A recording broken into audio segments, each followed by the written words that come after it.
എൻ്റെ പേര് P U Thomas എന്നും നവജീവൻ തോമസ് ചേട്ടൻ എന്നൊക്കെ പറയും.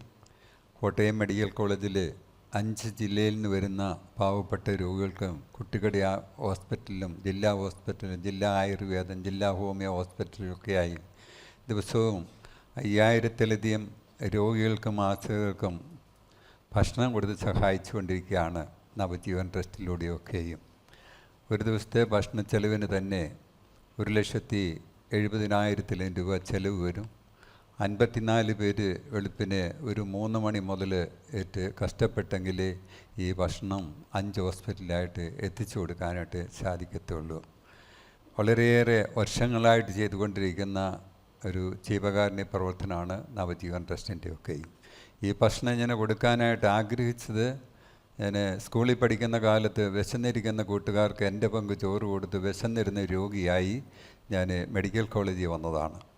അങ്ങനെ മെഡിക്കൽ കോളേജിൽ വന്നപ്പോഴാണ് ഒരാൾ ആഹാരം കഴിക്കാൻ മാർഗമില്ലാതെ വിശന്നിട്ട് കരയുന്നത് കണ്ടു. അങ്ങനെ പലരുടെയും ബുദ്ധിമുട്ടുകൾ കണ്ടപ്പോൾ അസുഖം മാറി വീട്ടിൽ പോയ ഞാൻ വീട്ടിൽ നിന്നും വീടിനടുത്തുള്ള വീടുകളിൽ നിന്നൊക്കെ ഭക്ഷണം മേടിച്ച് ആശുപത്രി കൊടുത്ത് ആ കൊച്ചു പ്രായത്തിൻ്റെ കാലഘട്ടങ്ങളിലൊക്കെയും അത് കണ്ടുകൊണ്ട് മെഡിക്കൽ കോളേജിലെ പല ഡോക്ടേഴ്സൊക്കെ കൂടെ കൂടി പല ആളുകൾ കൂടി എനിക്ക് 20ാമത്തെ വയസ്സിൽ മെഡിക്കൽ കോളേജിൽ താൽക്കാലിക ജോലി കിട്ടി. അപ്പോൾ ധാരാളം മെഡിക്കൽ വിദ്യാർത്ഥികളെ സഹായിക്കാൻ കൂടി ഹോസ്റ്റലിൽ മിച്ചം വരുന്ന ഭക്ഷണവും പല വീടുകളിൽ നിന്നൊക്കെ മേടിച്ച് അങ്ങനെ തന്നെ 24 വർഷക്കാലമൊക്കെ അങ്ങനെ കൊടുത്തു. അങ്ങനെയാണ് ഭക്ഷണ വിതരണം ഇന്നും തുടർന്നുകൊണ്ടേയിരിക്കുന്നത്. ധാരാളം ബന്ധുക്കളൊക്കെ വന്നപ്പോൾ സമീപത്തുള്ളവരെല്ലാം ഭക്ഷണം തന്ന് സഹായിച്ചു. കൂടാതെ മെഡിക്കൽ കോളേജിലെ വേസ്റ്റ് കുഴിയിൽ വേസ്റ്റ് വാരി തിന്നുകൊണ്ട് കിടന്ന ഒരു അനാഥയായ മാനസിക രോഗിയായ ഗർഭിണി സ്ത്രീയെ കണ്ടു. അവരെ വേസ്റ്റ് കുഴിയിൽ നിന്ന് കരയ്ക്ക് കയറ്റി ലേഡീസ് ഹോസ്റ്റലിൽ കൊണ്ടുപോയി മെഡിസിന് പഠിക്കുന്ന പെൺകുട്ടികളെ കുളിപ്പിച്ച് വൃത്തിയാക്കി തന്നു. അവരെ വഴിയേരിയിലെത്തി 4 മാസക്കാലം നോക്കി പ്രസവത്തിൻ്റെ സമയമായി അവർ പ്രസവ മുറിയിലെത്തിച്ചു. അവർ പ്രസവിച്ചു. പ്രസവം കഴിഞ്ഞതിന് ശേഷം അവർക്ക് സൈക്കാട്രി കൂടി ആശുപത്രി വിട്ട് ഇറങ്ങിപ്പോയി. പിന്നെ മെഡിക്കൽ കോളേജ് പരിസരത്തുള്ള ഓടയിൽ കിടക്കുന്നത് കണ്ടു. ഓടയിൽ നിന്ന് എടുത്തു കൊണ്ടുപോയി ലേഡീസ് ഹോസ്റ്റലിൽ കൊണ്ടുപോയി മെഡിസിന് പഠിക്കുന്ന പെൺകുട്ടികളെ കുളിപ്പിച്ച് വൃത്തിയാക്കി തന്നു. വഴിയേരിയിലിരുത്തി 4 മാസക്കാലം അവരെ നോക്കി. അങ്ങനെ പ്രസവത്തിൻ്റെ സമയമായപ്പോൾ അവരെ പ്രസവ മുറിയിലെത്തിച്ചു. അവർ പ്രസവം കഴിഞ്ഞൊക്കെയും പിന്നെ അങ്ങനെ പോയി. അവരെ പിന്നെ ഓടയിൽ നിന്ന് എടുത്തുകൊണ്ട് പോയി കിട്ടിയ ആ കാലഘട്ടത്തിലൂടെയൊക്കെയും മെഡിക്കൽ കോളേജിൽ നമ്മൾ അഡ്മിറ്റ് ചെയ്ത് ചികിത്സിച്ച് 65 ദിവസം കൊണ്ട് സുഖം പ്രാപിച്ചു. സുഖം പ്രാപിച്ചപ്പോഴേ അവരെ ആക്കാനൊരു സ്ഥലമില്ലാതെ വന്നപ്പോൾ തിരുവനന്തപുരത്തുള്ള മെൻ്റൽ ഹോസ്പിറ്റലിൽ കൊണ്ടേ ആക്കി. അവിടെ ചെന്നപ്പോഴത്തേന് എന്നെ ഇട്ടേച്ച് പോകരുതെന്നും പറഞ്ഞ് ഒരു കാലിൽ കെട്ടിപ്പിടിച്ച് പൊട്ടിക്കരഞ്ഞു പോയി. ഞാൻ മസാല ദോശ മേടിച്ചുകൊണ്ട് വേഗം വരാമെന്നും പറഞ്ഞ് അവിടുന്ന് ഇറങ്ങിപ്പോന്നു. അവരോട് തോന്നിയ ആ ദയനീയമായ സങ്കടകരമായ അവസ്ഥ കണ്ടുകൊണ്ട് മെഡിക്കൽ കോളേജ് വന്നപ്പോൾ ഒത്തിരിയേറെ ആഗ്രഹിച്ചു അനാഥരായ മാനസിക രോഗികൾക്ക് വേണ്ടി ജീവിക്കണമെന്ന്. അങ്ങനെ കോട്ടയം മെഡിക്കൽ കോളേജിലെ ഇപ്പോഴത്തെ സൂപ്രണ്ടായ ഡോക്ടർ ജയകുമാർ ഹൃദയ ശസ്ത്രക്രിയയെന്ന് അവരൊക്കെ ഒരു പ്രൈവറ്റ് ഹോസ്റ്റലിൽ MBBSന് താമസിച്ച് പഠിക്കുന്ന കാലത്ത് അവിടെ 2-3 മുറികൾ ഒഴിവായി വന്നപ്പോൾ ആ മുറി നമ്മൾ വാടകയ്ക്കെടുത്തു. അവിടെ ഒരു കോട്ടയത്തൂടെ ഒത്തിരിയേറെ വർഷങ്ങളായിട്ട് നടന്ന 3 മാനസികരുടെ കൂട്ടിക്കൊണ്ടുവന്ന് ചികിത്സിച്ച് സുഖമായി അവരെ അവിടെ താമസിപ്പിച്ചു. അവിടെ വെച്ച് ചോറും കറിയൊക്കെ ഉണ്ടാക്കി നമ്മൾ ആശുപത്രി കൊടുക്കാൻ തുടങ്ങി. ആ കാലഘട്ടത്തിൻ്റെ ഇടയ്ക്കുള്ള സമയങ്ങളിലൊക്കെ ഞാൻ കല്യാണമൊക്കെ കഴിച്ച് എനിക്ക് 4 പെൺമക്കളുമായി ജന്മനാൽ തളർന്നു കിടന്ന ഒരു മോനായി. വീട്ടിലെ വീതമെല്ലാം മേടിച്ച് രോഗികൾക്ക് കഞ്ഞി കൊടുത്തും കാപ്പി കൊടുത്തും വണ്ടിക്കൂലി കൊടുത്തും എല്ലാം തീർന്ന് യാതൊരു സൗകര്യമില്ലാത്ത ഒരു വീട്ടിൽ ഞങ്ങൾ ഒത്തിരി കാലം വാടകയ്ക്ക് ജീവിച്ചു. അങ്ങനെ കഷ്ടപ്പെട്ട് ജീവിക്കുന്ന കണ്ടുകൊണ്ട് നാട്ടുകാരെല്ലാവരും കൂടി കുടമാളൂരടുത്ത് നമുക്ക് സ്ഥലം മേടിച്ച് തന്ന് ഒരു കെട്ടിടം പണിത് തന്നു. അവിടെയാണ് നമ്മുടെ ഇപ്പോഴത്തെ നവജീവൻ.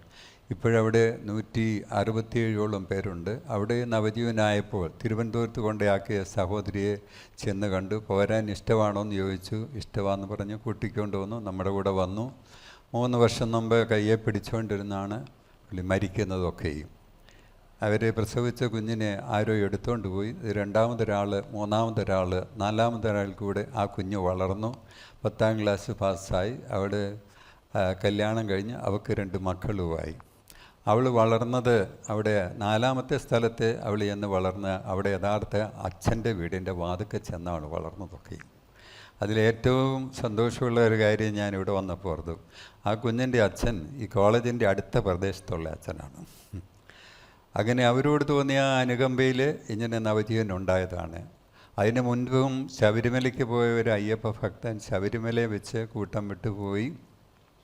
അവിടെ കിടന്ന് ബഹളമായപ്പോൾ ആരൊക്കെ കൂടി കാലിൻ്റെ കുതി വെട്ടി കോട്ടയത്ത് പച്ചക്കറി മാർക്കറ്റിൽ ഇറക്കി വിട്ടു.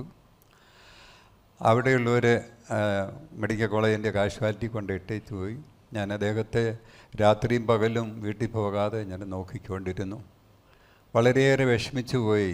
കാരണം ഏത് സമയം ഇങ്ങേരെ ഇറങ്ങിപ്പോവാം അയ്യപ്പ ഭക്തൻ. ആ കാലത്ത് ഇങ്ങേരെ ഒന്ന് രക്ഷപ്പെടുത്താൻ വേണ്ടി കോട്ടയത്തെ അയ്യപ്പ സേവാ സംഘം സെക്രട്ടറി KPS നായർ സാറിനെ പോയി കണ്ടു. അദ്ദേഹം തമിഴ് പത്രത്തിലെ വാർത്ത കൊടുത്തു. അവരുടെ ബന്ധുക്കൾ വന്നു. കൂടി കണ്ടപ്പോൾ ഭയങ്കര സന്തോഷമായി. എന്നെ കെട്ടിപ്പിടിച്ച് ഒത്തിരി സമയം കരഞ്ഞിട്ട് അദ്ദേഹം റെയിൽവേ സ്റ്റേഷൻ വരെ ഞാൻ പോയി. പാർലമെൻറ്റിലെ ഒരു സീനിയർ IAS ഓഫീസറായിരുന്നു, അവിവാഹിതനായിരുന്നു, ഡിപ്രഷനുള്ള ആളായിരുന്നു. അങ്ങനെ അന്ന് മുതൽ തുടങ്ങി ഏകദേശം ഒരു 3000-ലധികം ആളുകളെ തെരുവിൽ നിന്ന് കൂട്ടിക്കൊണ്ടുവന്ന് കുളിപ്പിച്ച് വൃത്തിയാക്കി ചികിത്സിച്ച് സുഖമായി അവരൊക്കെ വീടുകളിൽ എത്തിക്കാൻ സാധിച്ചു. വീട്ടുകാർക്ക് വേണ്ടാത്തവരെ നമ്മൾ ഏറ്റെടുത്ത് സംരക്ഷിച്ചുകൊണ്ടിരിക്കുന്നു. ധാരാളം കോളേജുകളിലും സ്കൂളുകളിലും പള്ളികളിലും അമ്പലങ്ങളിലൊക്കെ പ്രസംഗിക്കാൻ പോകാറുണ്ട്. അപ്പോഴൊക്കെ ഞാനിങ്ങനെ പറയും, നിങ്ങളും എന്തെങ്കിലുമൊക്കെ ചെറുതായിട്ട് ഇങ്ങനെ ഈ നാട്ടിൽ തന്നെ ചെയ്യുന്നെങ്കിൽ അതൊരു വലിയ കാര്യമായിരിക്കും എന്ന് പറയാറുണ്ട്. കുറേ 5-6 രോഗികളെ കൊടുത്ത് നവജീവനിലെ ശുശ്രൂഷയ്ക്ക് വന്നവരൊക്കെ ഏൽപ്പിച്ച് പല സ്ഥാപനങ്ങളുണ്ടായി. അങ്ങനെ കേരളത്തിൻ്റെ എല്ലാ ജില്ലകളിലും ഇതുപോലുള്ള ആതുരാലയങ്ങൾ ഉണ്ടാകാനായിട്ട് കോട്ടയത്തുള്ള നവജീവൻ ട്രസ്റ്റിൽ കൂടെ സാധിച്ചത് തന്നെ ഒരു വലിയ കാര്യമാണ്. കേരളത്തിൽ ആദ്യമായിട്ട് മാനസിക രോഗികളെ ഏറ്റെടുത്ത് സംരക്ഷിക്കുന്ന സ്ഥാപനം നമ്മുടെ നവജീവൻ ട്രസ്റ്റാണ്. കേരളത്തിൽ ആദ്യമായിട്ട് പൊതിച്ചോറ് വിതരണം ആരംഭിച്ചതും നവജീവൻ ട്രസ്റ്റാണ്. ഞാൻ 30 വർഷക്കാലം മെഡിക്കൽ കോളേജ് ജോലി ചെയ്തു, പെൻഷനായി. പിന്നെയും ഗവൺമെൻറ് ജോലി തന്നു, പെൻഷനായി. പിന്നെയും ജോലി കിട്ടി. ഞാനിപ്പോൾ വോളണ്ടറി സ്റ്റാഫായിട്ട് വീണ്ടും മെഡിക്കൽ കോളേജിൽ ജോലി തുടർന്നുകൊണ്ടേയിരിക്കുകയാണ്. അങ്ങനെ ഞാൻ 16 വയസ്സ് മെഡിക്കൽ കോളേജ് വന്നു, 75 വയസ്സ് കഴിഞ്ഞു. 54 വർഷമായിട്ട് ഒരു ദിവസം പോലും മുടങ്ങാതെ പാവപ്പെട്ട രോഗികൾക്ക് വേണ്ടി ജീവിച്ചുകൊണ്ടിരിക്കുകയാണ്. പ്രത്യേകിച്ചും കോട്ടയം മെഡിക്കൽ കോളേജിലെ ഏറ്റവും ഗുരുതരാവസ്ഥയിൽ ഉള്ള രോഗികൾ, മരണത്തോട് അടുത്തുകൊണ്ടിരിക്കുന്ന ഒരു വാർഡാണ് മെഡിക്കൽ കോളേജിലെ പാലിയേറ്റീവ് വാർഡ്, 23-ാം വാർഡ്. ഇപ്പോൾ തന്നെ 9 പേര് മരിക്കാറായി വരുന്നുണ്ട്. അവർക്ക് ഇഷ്ടപ്പെട്ട ഭക്ഷണം എല്ലാം കൊടുക്കുകയാണ് ചെയ്യുന്നത്. അവർ മരിക്കുമ്പോൾ അവരെ വീട്ടിൽ കൊണ്ട് എത്തിക്കുന്നതിനും വീട്ടിൽ ചെന്നൊരു ബൊക്കയൊക്കെ വെച്ച് നമ്മൾ പോരുകയാണ് ചെയ്യുന്നത്. എൻ്റെ ഈ കഷ്ടപ്പാടും ജീവിതമൊക്കെ കണ്ടുകൊണ്ട് എൻ്റെ ഇളയ മോൻ മരിച്ചുപോയി. 4 പെൺപിള്ളേർ നേഴ്സിംഗ് പഠിച്ചു, കല്യാണം കഴിഞ്ഞു, കുഞ്ഞു മക്കളായി അവർ ഓരോ സ്ഥലത്തുണ്ട്. എൻ്റെ സുഹൃത്തുക്കളെ കൂടി നവജീവൻ്റെ അടുത്ത് എനിക്ക് സ്ഥലം മേടിച്ച് തന്ന് വീട് വെച്ച് തന്നു.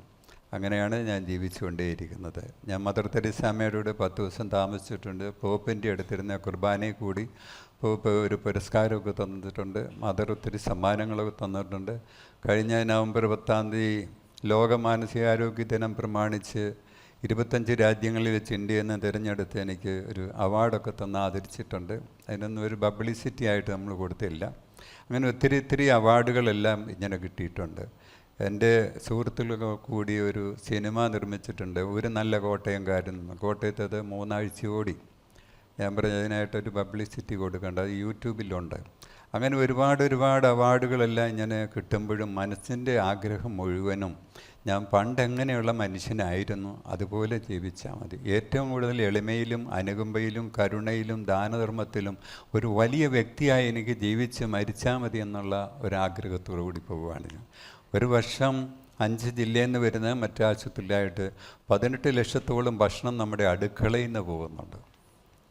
ഇതൊക്കെ ദൈവം തരുന്ന വലിയൊരു അനുഗ്രഹമാണ്. ഒരു വർഷം തന്നെ ഏതാണ്ട് 6 കോടി രൂപയോളം നമുക്ക് ചിലവ് വരും. ഇതിനൊന്നും നമുക്ക് വിദേശ ഫണ്ടോ ഗവൺമെൻറ് ഫണ്ടോ പ്രത്യേകിച്ച് പിരിവുകളോ ഒന്നുമില്ല. അത്ഭുതകരമായിട്ട് ദൈവം നടത്തിക്കൊണ്ടിരിക്കുക. ഞാൻ രാത്രിയും പകലും എപ്പോഴും പ്രാർത്ഥിച്ച് ജീവിക്കുന്ന ആളാണ്. എനിക്ക് ഒത്തിരി സന്യാസിമാരും ഒത്തിരി പുരോഹിതന്മാർ ഗുരുക്കന്മാരായിട്ടുണ്ട്. ചെറുപ്പം മുതലേ ഞാൻ അവരെ കൊണ്ടല്ല എൻ്റെ തലയെ കൈവച്ച് പ്രാർത്ഥിപ്പിക്കും. അങ്ങനെ എനിക്ക് ഒത്തിരി ഗുരു ഉപദേശത്തിൽ കൂടെയാണ് ഞാൻ ജീവിച്ചുകൊണ്ടേയിരിക്കുന്നത്. ഞാൻ 7-ാം ക്ലാസ് വരെ പഠിച്ചിട്ടുള്ളൂ. ഹിമാലയത്തിലെ ഒരു സന്യാസി മെഡിക്കൽ കോളേജിലെ അസുഖമൊക്കെ ആയിട്ട് അങ്ങേര് ഒരു ആശ്രമത്തിൽ വന്നപ്പം അങ്ങേർക്ക് വേണ്ടി ഞാൻ രാത്രിയും പകലും ഒത്തിരി കാര്യങ്ങളിലെല്ലാം ചെയ്തു കൊടുത്തു. എനിക്കൊത്തിരി ഗുരു സന്ദേശങ്ങൾ പറഞ്ഞു തന്നു. അതിൽ കൂടെയാണ് ഇന്ന് ഞാൻ ജീവിച്ചുകൊണ്ടേയിരിക്കുന്നത്. എനിക്ക് ഒത്തിരി പൈസയ്ക്ക് ആവശ്യമില്ല. എല്ലാം സർവശക്തനായ ദൈവം എല്ലാം നടത്തി തന്നുകൊണ്ടാണ് ഇരിക്കുന്നത്. കഴിഞ്ഞ 58 വർഷങ്ങൾക്ക് മുമ്പ് ഒരു രാമേന്ദ്രൻ്റെ കരച്ചിൽ കണ്ട്, വിശന്നിട്ട് കരയുന്ന കണ്ട് ഭക്ഷണം കൊടുത്ത് തുടങ്ങി. 54 വർഷമായിട്ട് ഒരു ദിവസം പോലും മുടങ്ങാതെ ഞാൻ ആശുപത്രി കൂടെ ഞാൻ നടന്നുകൊണ്ടുപോയി. ഞാൻ വെളുപ്പിനെ 3-3:30 ആകുമ്പോഴേക്കും ഒരു 5 മണി വരെയും പ്രാർത്ഥിക്കും. അത് കഴിഞ്ഞാൽ പള്ളിയിൽ പോയി കുർബാനയിലൊക്കെ കൂടും. അത് കഴിഞ്ഞാൽ ഉടനെ ഞാൻ ഹോസ്പിറ്റലിൽ മരിക്കാറായി കിടക്കുന്നവർക്ക് അടുത്ത വീട്ടിൽ നിന്ന് കുറച്ച് പൂട്ട് മേടിച്ചുകൊണ്ടാണ് പോകുന്നത്. പൂട്ട് ഇഷ്ടമുള്ളവർക്ക് പൂട്ട് കൊടുക്കും, അപ്പവും കറി ഇഷ്ടമുള്ളവർക്ക് അത് കൊടുക്കും. വൈകുന്നേരം നല്ല നെയ്മീനെ നന്മീൻ മേടിച്ച് കറി വെച്ച് അത് കൊടുക്കും. അവർ ചോദിക്കുന്നതെല്ലാം കൊടുക്കും. അതുകൂടാതെ അവരെ ദേഹം തുടച്ചു കൊടുക്കും, അവരെ ക്ലീൻ ചെയ്യും. പല അമ്മമാർക്ക് പെൺമക്കളില്ല, ഭർത്താക്കന്മാരെ, ഞങ്ങളുടെ കൂടെയുള്ള നേഴ്സുമാർ പിള്ളേരുണ്ട്. ഈ അമ്മമാരെ കൊണ്ട് വൃത്തിയായിട്ട് കുളിപ്പിച്ച് തലയൊക്കെ ചീക്കിട്ടി പേനൊക്കെ കളഞ്ഞ് വൃത്തിയാക്കിയിട്ട് പുതിയ നൈറ്റിയും പുതിയ ബെഡ്ഷീറ്റും പുതിയ വസ്ത്രങ്ങളും ഒക്കെ കൊടുക്കും. ആ വസ്ത്രത്തിൽ കിടന്നാണ് അവർ പലരും യാത്രയാകുന്നത്.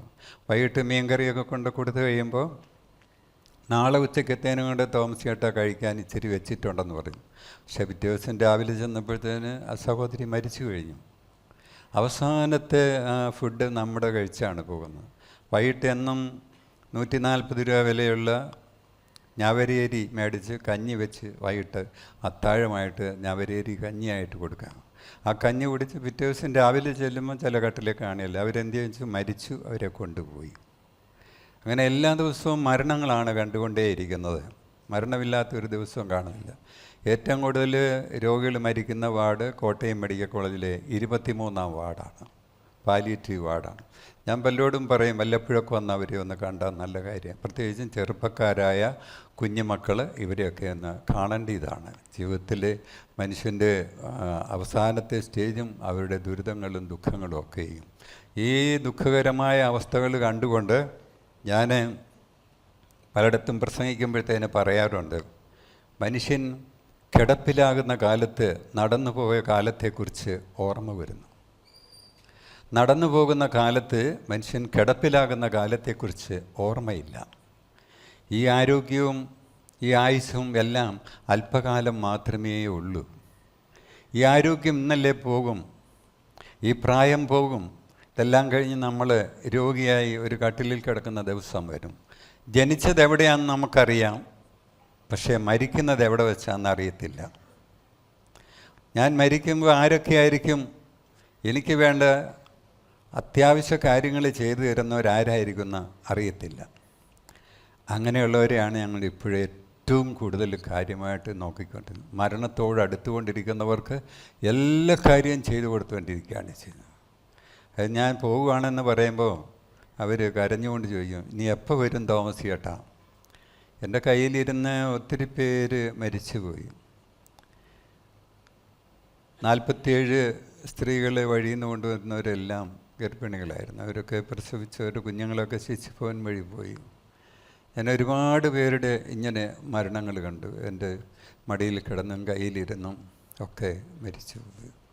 പക്ഷെ അവസാനം ഞാൻ അവർക്കെല്ലാവർക്കും ഒരമ്മയുടെ സ്നേഹം, അപ്പൻ്റെ സ്നേഹം, മക്കളുടെ സ്നേഹം, സഹോദരങ്ങളുടെ സ്നേഹം എല്ലാം കൊടുത്ത് അവർ ഈ ലോകത്തിൽ നിന്ന് യാത്രയായിട്ട് കടന്നുപോയി. ജീവിതത്തിൽ അവരെയൊക്കെ ഇങ്ങനെ ഓർക്കുമ്പോൾ അവർക്ക് വേണ്ടി അവസാനമായിട്ട് എനിക്ക് ഒത്തിരി കാര്യങ്ങൾ ചെയ്തു കൊടുക്കാൻ ദൈവം എന്നെ ഇടയാക്കിയല്ലോ എന്ന് ഞാൻ ഓർത്തു പോവാണ്. പല ആളുകളും അവസാന സമയത്ത് കട്ടിലിൽ കിടന്നുകൊണ്ട് പറയും, എനിക്ക് വേണ്ടി പ്രാർത്ഥിക്കണേ എന്ന് പറഞ്ഞ് ഒക്കെ പറയാറുണ്ട്. ഞാൻ പറയും, പ്രാർത്ഥിച്ചോളാം പ്രിയപ്പെട്ട അച്ഛ അല്ലെ അമ്മേ, നാളെ പോലെ ഒരിക്കൽ ഞാനും ഒരു രോഗിയായി ഇതേപോലെ ഒരു കട്ടിൽ എവിടെയെങ്കിലും വരും. അത് മനുഷ്യ സഹജമായിട്ടുള്ളതാണ്. ഞാൻ രാവിലെ പ്രാർത്ഥന കഴിഞ്ഞാൽ മനോരമയുടെ ചരമക്കോളം നോക്കും. മരിച്ചുപോയവരുടെ എല്ലാം വീടുകൾ ഇപ്പോൾ അടുത്ത പ്രദേശത്തെല്ലാം. പക്ഷേ ആ ചരമക്കോളം നോക്കുമ്പോൾ ഞാൻ ഓർക്കും, ഇന്ന് എൻ്റെ പടം വന്നിട്ടില്ലല്ലോ, ഞാൻ ജീവിച്ചിരിപ്പുണ്ട്. നാളെ പോലെ ഒരു ദിവസം എൻ്റെ പടം ഈ മലയാള മനോരമയുടെ ചരമക്കോളത്തിൽ വരും. അത്രയേ ഉള്ളൂ ഞാൻ. അതിന് ഞാൻ എന്നെ തന്നെ കാണുന്നത് ഞാൻ അങ്ങനെയാണ്. ഏത് സമയവും ഞാനും മരണം പ്രതീക്ഷിച്ചുകൊണ്ടിരിക്കുകയാണ്. വലിയ ഓപ്പറേഷൻ കഴിഞ്ഞ ആളാണ് ഞാൻ.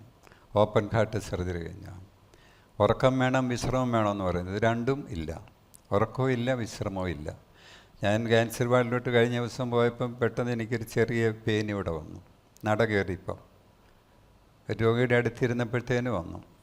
പല പ്രാവശ്യം വന്നു. അപ്പം ഞാൻ ഓർത്തു ചിലപ്പോൾ എൻ്റെ മരണം ക്യാൻസർ വാർഡിൽ കിടന്നായിരിക്കാം. ചിലപ്പോൾ ഒരു അച്ഛനും അമ്മയ്ക്കും എന്തെങ്കിലും കൊടുത്തുകൊണ്ടിരിക്കുമ്പോഴായിരിക്കും.